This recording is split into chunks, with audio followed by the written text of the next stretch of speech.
ఇవి రేయి తలకాయలు. తర్వాత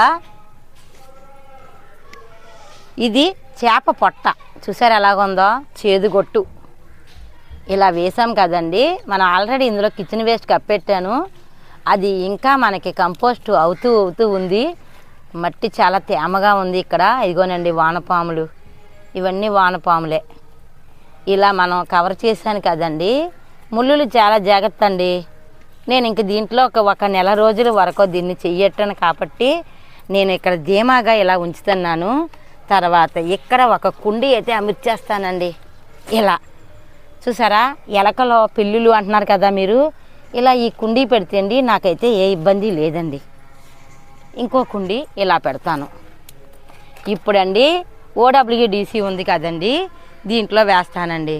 ఇప్పుడు ఈ పువ్వు కాయగా ఎలా మారదో చూద్దాం.